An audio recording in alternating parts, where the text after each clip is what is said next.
In a world where hopium and common sense collide, starring the CryptoKeeper and BlockchainCrusader. Welcome to Debate Crypto.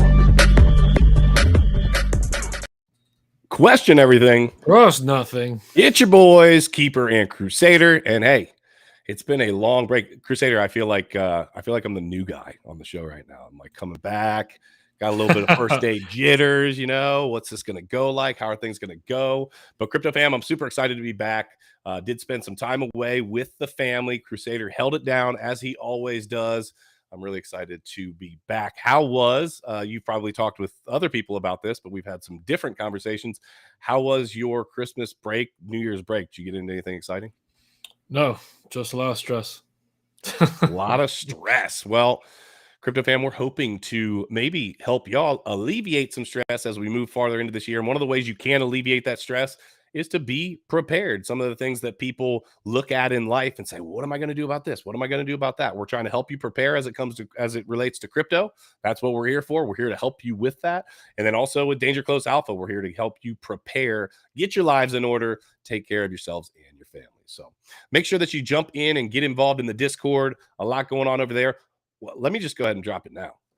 We've got a big Twitter space coming tomorrow. So Crusader and I have been talking about, and not even talking about, been doing things in the background to set up our private website where once a week we have the full-on, conversations. Well, we're going to start with a conversation tomorrow. Blonde Broker, shout out to you if you are out there. Holla. I am excited to announce it tomorrow night. We're going to do a Twitter space. What are we doing? 8 p.m. Eastern? Yeah. 8 p.m. Eastern. That's right. 8 p.m. Eastern. And Crusader, what kind of conversations could you see us possibly having, or what kind of conversation are we actually going to have tomorrow night on the Twitter space? Well, if you saw the guy playing football that, just went flatline or, horizontal for a little while, we're going to be talking about that. We're going to be talking about all kinds of reasons why that could be happening. And, our boy across the world out there in Romania, if you know who I'm talking about, it's also going to be on for debate. Yeah, we're definitely going to be talking about him. We're going to be talking about free speech, and we're going to be talking about things that didn't feel so free, that have been forced upon people. Obviously, since we're not on what we would consider to be a fully free platform, we're going to leave it at that. But make sure that tomorrow night on Twitter, 8 p.m., we're going to do a debate. We are going to bring as many people in as possible. We want to hear both sides. So if you have a different viewpoint than we do, we'd love to hear it. We want to have conversations. This is something that we talk about a lot. How can we help change things moving forward? And it starts with taking the platform and having conversations that need to be had, as opposed to just canceling them and shutting them down. So we'll look forward to seeing each and every one of you there. All right. Without further ado, let's dive into it. Tonight's What If Wednesday. Today, I should say, different time, 3 p.m. Eastern Standard Time, new year, new show. We've got some changes happening, but 3 p.m. Eastern is going to be the new time. So make sure that you guys pay attention for that. We'll get things rocking and rolling as that change happens and progresses. We'll get more and more people back in the swing of things. But let's kick it off. We're going to be talking about Sam Bankman-Fried today, the SBF deal. We've got some interesting takes. Crusader has some ideas of things that could be happening in the background, as do I. A couple different viewpoints on it, so make sure that you stick around for that. Let's check out the markets. They've been pretty boring. I actually, confession, did not look on purpose at the markets for an entire week. Did not look at them, period, right? Felt really good. And it was exactly where it was when I left. So, yeah, I didn't miss too much. That is for sure. Let me update this to make sure it doesn't have last week's information on it. We've got the global cryptocurrency market cap at $819.36 billion. That's billion with a B, up 1.9%. It's pretty flat. Bitcoin's at 16.8. That's up a little bit over 1%. ETH made a little bit of a move at 1253, up about 4%. There's been some chitter chatter about some of the things happening as it relates to the stock market, etc., that could be pressing some of that forward. B up 5%, Dogecoin up 3%, Cardano up 6%. So we do have some movement. Crusader, I know you're gonna dive in and give us a little love on TA, but is there any reason before you show us some Lux Algo love why you think the markets are moving personally? Nah, man, I think it's just one of those things at the beginning of the year, right? People start to get excited. Stock market might have a little uptick somewhere. It's just one of these things that happen. The market is so sideways and down for such a long period of time. At some point, seller exhaustion falls into play, and we have these little bumps in the road, right, where we bump up in price. Yes, it's a bear market, right? But we've always have experienced somewhat of a rally at some point throughout the bear market, and it's just natural that eventually the price has to tick up a few percentages before continuously either going sideways or back down again. So it's just one of those things. Yeah, there's some Fed information that's going to be pushed out as well, as Mr. Burke threw out there in the chat. So we'll see what happens. Talk to me, Lux Algo. What is Lux saying about? Are we doing Bitcoin or ETH? We're doing Bitcoin, man. ETH doesn't right. really matter. Yeah, show me. Well, ETH always matters. Okay, ETH always matters. But I hear the word. I hear what you're saying. Hey, hold on. Pause real quick. You have a request. We want to throw this out there. And I didn't mean to star that, but there we go. The blonde broker wants you to take your shirt off as well. It's getting hot up in here. She says she needs to see you. I got to tell you, he doesn't tan like I do. So, yeah, I'll start taking my shirt off when I start getting some spray on tans like Nick over here. Spray on tans and muscles. Once you get both of those, you got it. Yeah. Once I started, painting my tan on. But in the meantime, I'm just going to sit in the sun and wait for the tan to start kicking in. Let me see if I can find my chart again. So here we are, guys. We're on the 4 hour here with Lux Algo, right? You see that we've had a little bit of, we had a buy signal back here. Yeah, on the second. Oh, my chart. On the second, we had a little buy signal here. We've had a little bit of a rally since then. We've come all the way up to 16.9. But as you can see, we're hitting the top part of this upper band. What does that mean? We're getting to those higher levels of maybe we need to start selling here, right? If you're in a trade, if you're on a long, this is probably the indicator right here you want to be seeing to start taking some profits off of that. And what have we seen since then? We wicked up there, we came right back down, and now this EQ cloud right here is kind of into the shift, right? It might shift into the bullish, but I don't think so. I think more likely than not, we're going to go back into continuously bearish territory because we still have this very strong trend catcher here line that's showing that it's red, right? It is still very bearish. The upper bands and lower bands of the premium Lux Algo indicator are contrasting, so we could see some type of movement once they expand a little bit. They kind of work similar, but not exactly to the Bollinger Bands. It's not exactly like that, but you can take that into account. Over here on the MACD, you can see that we have started to kind of tip back over into the bearish side, losing momentum for the bulls. And that's just on there. Let me show you this other indicator from Lux, the price action concepts. As we can see here, things are a little bit more complicated, right? There is an order right here that we took all the way up. We've come right back down. And the next one down here is at around 16 or so. So we are kind of this like broadening wedge that is normally kind of breaks to the upside. But I just feel like, look how we're up here close to this premium level, right? So we're getting close to this overbought territory. I don't think we have much gas left in us to really push into 17 or much higher. I just don't see it happening. Anything could happen, but I just personally don't see it right now.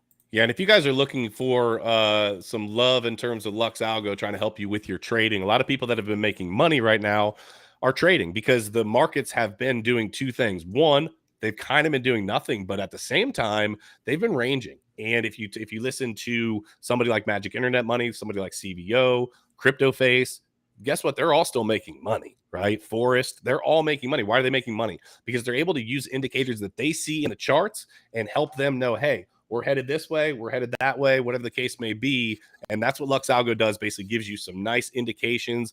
They're very simple, easy to read. They've got some little like basically outlines of how to use that. We'll dive into that a little bit more as we continue to show it to you. But if you're looking for something, that link is down below the video. So, all right, cool. Let's talk about SBF, bro. Okay, let's get it. So he pleads not guilty. And I think we have a few different takes on this. For those of you that don't know, well, if you don't know that Sam Bankman-Fried or about Sam Bankman-Fried at this point, you have either been in a coma. Actually, that's it. That's the only option. If you didn't know about it in the SBF and you're watching Debate Crypto today, that means you've been in a coma. Welcome back. Glad that you are here. The entire markets have been absolutely downtrodden because of theft. And that's basically the most simple way that I can put it. Theft of customer funds. Now, Sam Bankman-Fried, let me pull up an article real quick. I want to show you just a couple things, and then I'm going to kind of give you my take on it. He came prepared today, guys. He even brought an article and everything from his travels. I did. I brought it back with me. Sam Bankman-Fried pleads not guilty to fraud conspiracy charges. The presiding judge in the case set a target date. Remember, this is important, to begin in early October. So it says the former CEO of now bankrupt crypto exchange made his second appearance in the federal courthouse on Tuesday. At his first appearance last week, he was released on a personal recognizance bond and shortly after flew to his parents' home in California. His not guilty plea Tuesday was expected, according to an earlier report. The assistant DA told the court that prosecution expected the bulk of its discovery to be completed within the coming weeks. The government will produce its materials it's already had access to within the last several weeks, she said. That includes documents shared by FTX bankruptcy attorneys. So let me start off with this. Let's start off here, because I'm going to kind of jump back and forth to this. First, October. Okay. We look at court. Unfortunately, I've been in front of a judge a few times, and I do know that one of the things that attorneys will tell you is that the farther you can push this away from the event, the better. You've probably heard me talk about that a little bit. Okay, boom. So we push this out. We say, hey, October. Crusader, besides just the sheer amount of time, what would be an insight that you might have as to why October? Now, we're literally talking about 10 months from now. Why would that be a good thing for someone who's, I don't know, out on bond? Yeah, besides the fact that he gets to travel the world, enjoy the summertime vacation, probably get a nice spray tan in the meantime as well. He's He gonna needs one. He definitely needs one. He needs a haircut too. So I think the whole purpose is, push it out as far as possible. One, to build up a possible case to defend himself, to dumb himself down, right? To point the finger at somebody else, to build a not guilty verdict in general. At the same time, like you said, right, the further you push it out from the event, people begin to forget details. People begin to forget, like, we're still talking about Sam Bankman-Fried in October of 2023. Like, just let's just get on with it already. Just get over it, right? And it becomes like an XRP thing where it's been dragging along for so long that people just don't even really pay attention anymore. Like, it could have had a massive potential, right? Like, XRP went to court at the beginning of the bull market, right? Was suppressed, and later towards somewhere halfway through was done. Massive pump for XRP, guaranteed. But it didn't happen because it got dragged so long. So I don't know if they're going to be dragging this out for as long as possible. I think them doing this will also keep the markets down, the sentiment down, because we're a year from now in 2024, we're still going to be talking about Sam Bankman-Fried because the first court case is in October. That doesn't mean that things are going to get resolved that day. And we can still be hearing about court cases well into 2024. Yeah, and here's where I think is interesting, and I'm going to bring something up in just a minute about his bond, so stick around for that. But ultimately, one of the things that I see happening right now is, okay, you say, hey, I got 10 months. Now, first of all, he's able to kick his feet up at his parents' mansion in Palo Alto. He's able to do a lot of different things that many argue he shouldn't be able to, aka crypto trading. He's been restricted on certain things that he can do as it relates to FTX, but still he's not banned from trading crypto. So there's a lot happening in the background there where he's, for the next 10 months, effectively going to be living as a free man who probably has access. He's been traveling. He's been. I know they gave him certain places he was allowed. I know. He's been flying first class, hanging out, like it never lost a dime. Yeah, exactly. And so we see that people with money get these privileges. Okay. So first part of it is, with it being pushed out to October, listen, the facts are simple. When I was down in the Bahamas, we found out something that was absolutely paramount to this case. And that's that the Bahamian government, some high-ranking officials, were involved in this, and not just involved in this, but a central point in this fraud. Okay. We've had money in the form of real estate transferred to Bahamian citizens to keep it, basically play the shell game and keep funds away from that he otherwise thinks that he would be able to come back and claw back. However, they've basically hung him out to dry. Here's what I think. I think that the not guilty verdict, or not verdict, the pause, don't clip that. The not guilty plea that he put in. Yeah, the plea that he put in allows him to be able to effectively look at all of the people that are involved and just kind of look around. And, you know, what do they call it? Like kind of like a shit-eating grin. And it's like, hey, you, I know what you did. What was the show? I Know What You Did Last Summer. And basically, I think that he's going to be able to effectively, maybe without even saying anything, his attorneys are going to be able to say, hey, listen, somebody's going down or somebody's going to be implicated.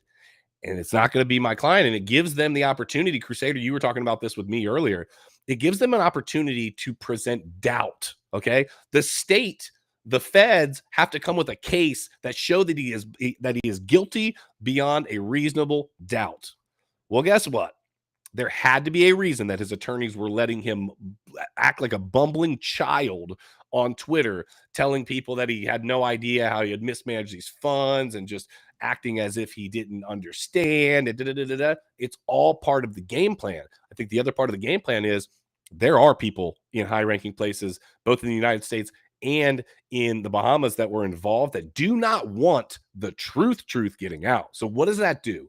It allows him to leverage a position to get a deal. At the end of the day, Americans are not going to let him, Americans in specifically, are not going to let the CEO of what is basically the largest fraud ever of investors to just walk away clean slate. His attorneys have had that conversation with this. Listen, Sam, you're going to go down for something. So what do? We position you in the best place that we can to get a good deal. Get a deal. And you get the deal by saying, hey, you know, we do have information on you, and you. I'd hate for that to come out. I mean, not that he would actually start diming people out, but I think that's what's being suggested here. And I think that this is interesting. And then Crusader, I want to hear about this from you. So this is where it gets real interesting right here. Check this out. It says on the so Kaplan also granted Bankman-Fried's application to seal the names of 2 additional co-signers who, in addition to his parents, guaranteed his $250 million bail bond. Media organizations can object to the redaction of the identities of the bond signers through January 12th. Bankman-Fried's lawyers had argued that there was safety and privacy concerns revealing the names of the co-signers. Okay, Crusader. Who, I don't care how much money you have, $250 million, that's $250 million that you are guaranteeing. Who or why wouldn't, his parents don't have money like that. They might have push, they might have play, they might have whatever. How do you get somebody to guarantee on $250 million and then they want it to be silent? They want it to be quiet. What's going on?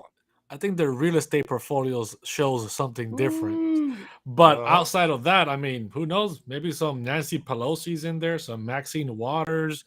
What's this other person? Maybe some Biden, some Gary Gensler's. All these people that he's been meeting with, right?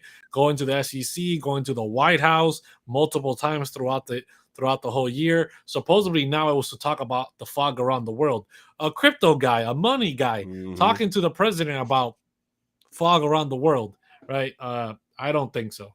Yeah. So check this somebody is obviously giving some money and making sure that he does, whether he dimes people out or not, right? He only dimes out certain people, and he's like, you know, I'm still a backer, I'm still behind you, right? You know, Kevin O'Leary, we've also mentioned that name, right? Had big ties with FTX, you know, Sam Bankman-Fried. So, you know, he's got a lot of money. He wants to make sure that, you know, things turn out the best possible. He's come out publicly and said, yes, I will invest my money with him again because he knows how to make money. And his technique is stealing it from other people. That's making money. So definitely he's got a bankroll. Definitely. Yeah, no doubt. And the fact that you know, somebody like Kevin O'Leary could guarantee his money, right? And he's got enough skin in the game. He could have any sort of deals going on in the background that would say, hey, listen, yeah, I'll guarantee that for you. You know, if somebody's guaranteeing you $250 million bond, trust me, there is the threat of a bullet somewhere within that 250 million. I promise you that that's there, right? And so I guess I look at it and say, wow, how do we get to the point where the media is just going to be okay with this, right? So it says that they can object up to the 12th. I'm not sure if anybody has, but somebody has got to stand up and say, no, no, no, no, no. Wait a minute. You cannot put up $250 million to cover the biggest scam on planet Earth ever, arguably, and then not tell us who's putting up the money. I heard there wasn't even the full 250 million. I heard well, no, it probably wasn't. It was probably 10%. Yeah, it was probably 10%. But on Fed cases, I'm sure they got that lying down under a rock somewhere. I agree. But on Fed cases, my understanding, somebody would have to back me up on this or look. I don't have time to look right now, but I believe on Fed cases, the percentages are different. And he does have a federal case, obviously, against him. I think the percentages are different. Just a regular municipal court, it's 10%. And I spoke about that on a TikTok recently. But yeah, I think that it's a scary proposition that we are living in a world where the largest scam, quite possibly on planet Earth, is being backed and covered by this mysterious lone wolf or wolves. I think supposedly it was two different entities, people, shell corporations, governments, who knows? And I don't know about you, but they're not going to. We won't find out where that. Like I haven't forgotten about you, Sam. And she sends them the money. I got two questions here, both from the same person. Unforgettable says, who do you have more hope for? I definitely have more hope for Sam Bankman-Fried. I hope he makes a comeback before XRP does. And terrible question. Who asked that question? Was that Unforgettable? Unforgettable. And then he's got this question saying, who's playing SBF in the film? I have the perfect person to play him. Okay, dude, Jonah Hill. Jonah Hill. He's got the hair. He's got the hair. He's got the body, and he's got like the awkward, like talking perspective. He's funny. He's funny, but he's also awkward funny. Okay, that's his whole funny thing is that he's awkward funny. Like you've seen him on War Dogs, you've seen him on 21 Jump Street. Yeah, like he's that awkward funny. I think he's the perfect actor to play Jonah. That's not actually a bad call. And yes, we're going to see a lot more from this. We will see. I mean, there's not a doubt about it that this is already getting, cast and things are being signed and NDAs left, right, side, but for sure, because so much money is going to be made off of the attention of this thing, and it's going to last for so long, right? And he's going to benefit. He will benefit. Like Kevin O'Leary says, royalty, baby, royalties. Yep. And when it comes to big business, the sad thing is the money overwhelms and checks and trumps all.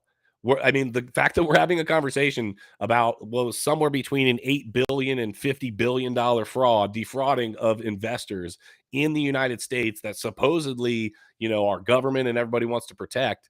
And that same person is probably going to go bankrupt, which probably that's not actually the case, but whatever, going to go bankrupt.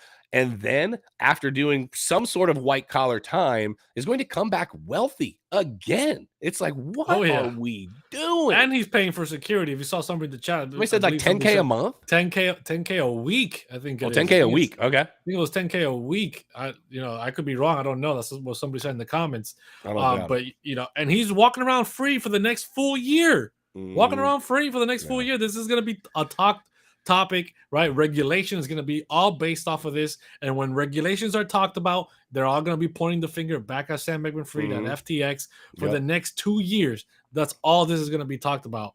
I mean, people are going to be jumping into the space in 2025 for the first time, and they might have never heard of Sam Bankman-Fried, but they will, because it's just one of those things that's going to last forever. And you know what? I also think Sam Bankman-Fried, talking about somebody said it's time to join the XRP army. Here's another perfect example about Sam Bankman-Fried and XRP.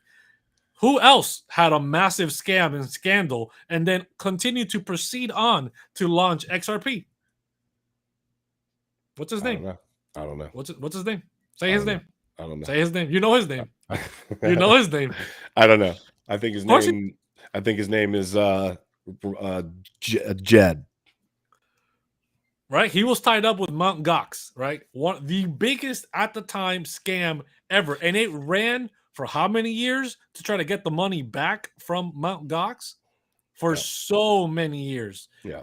And money. here we are again. Sam Bankman-Fried, money being tied up for multiple years. And then he'll come back out with some new crypto project somewhere down the line, and Kevin O'Leary is going to be all over it. Do we think he's safe? Like mentally or physically? Physically. I think so.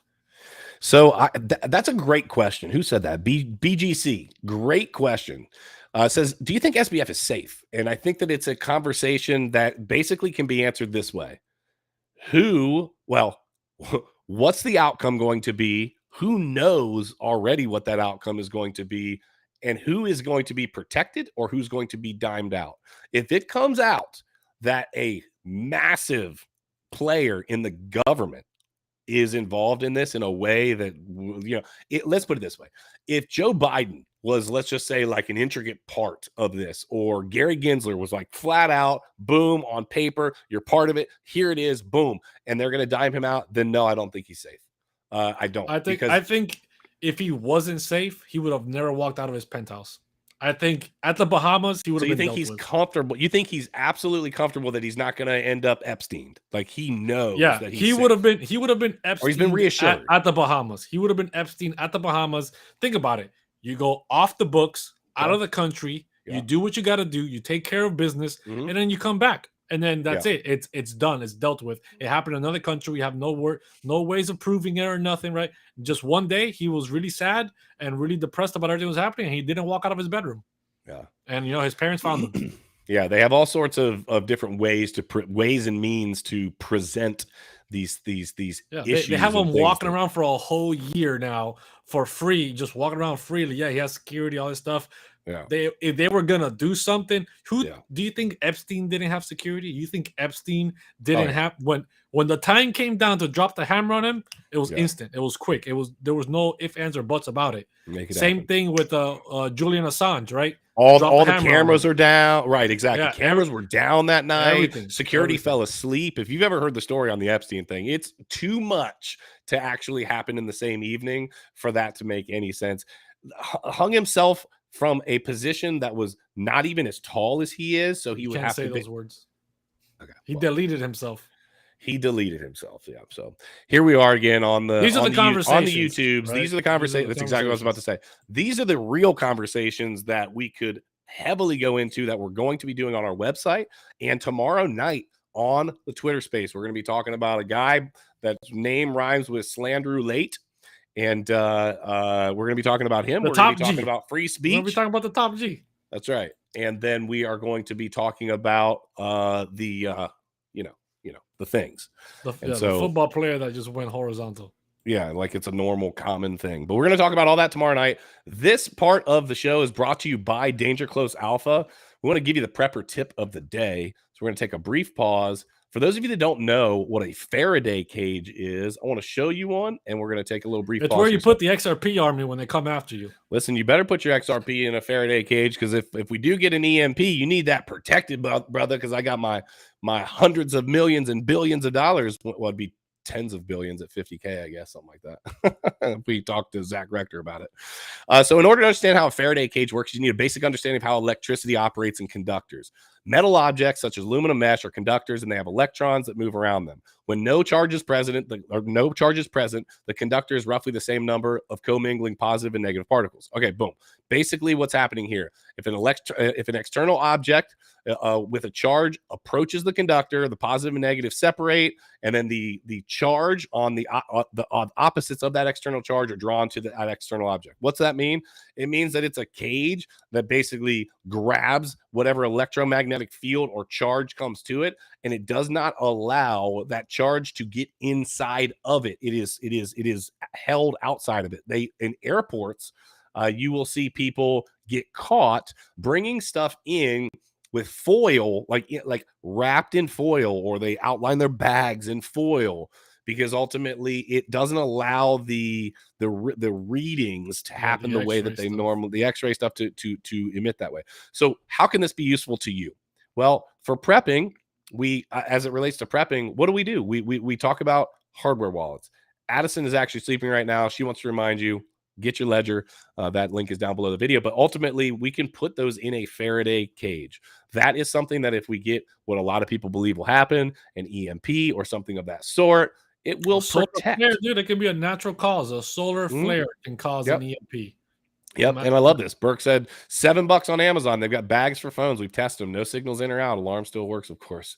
Yeah, and so I love it. I think it's an important thing. It's a very simple idea, but you'll hear terms and things in the prepper space thrown around sometimes. They just have no idea what it is. So if you ever hear Faraday cage or Faraday bag, it is to keep electrical impulses outside of whatever it is you're protecting inside of that. So it doesn't get microwaved. So, but hold on, it check can this out. Be usable. Did you know that? Well, so a microwave is like a reverse Faraday cage. It keeps all of the inside of the cage, right? So it's keeping all of that inside. And a house de facto does that, and a car. Actually, the most wild one is I was on an airplane last night.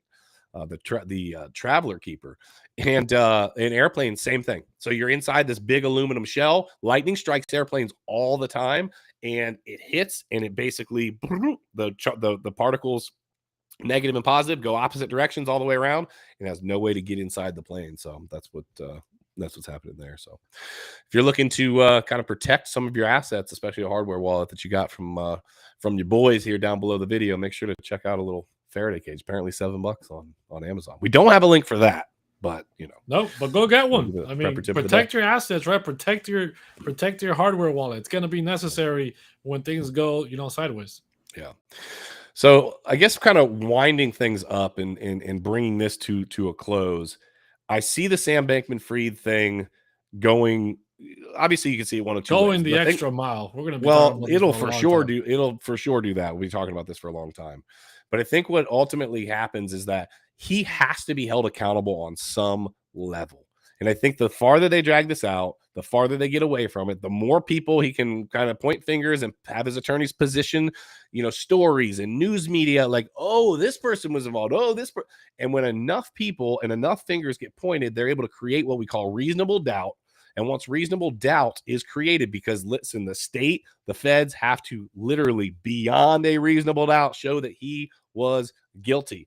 And if he's able to play that up or point enough fingers and create any sort of doubt, they're going to do what? They're going to give him a deal. Period. Yep, and I think that he's 100%. Just positioning for a deal. And long term, he'll be held accountable on some term, but I don't think it's going to. I think he gets less than 10 years. Less than 10 years. I think there will be some. I agree with you. I think there will be some sort of a stiff or look as if it's a stiff penalty. On top of that, it'll look like a huge amount of money combined with, oh, you can never trade crypto again, or there will be something, you know what I mean, attached to it. You can never trade FTT again. Yeah, right. And everybody's gonna be like, oh, he can't trade crypto. Literally, no, it's just FTT. We're not going to get into this today, but there's also, you were telling me there's like some meme coin that people are like suggesting that possibly he might be bonk.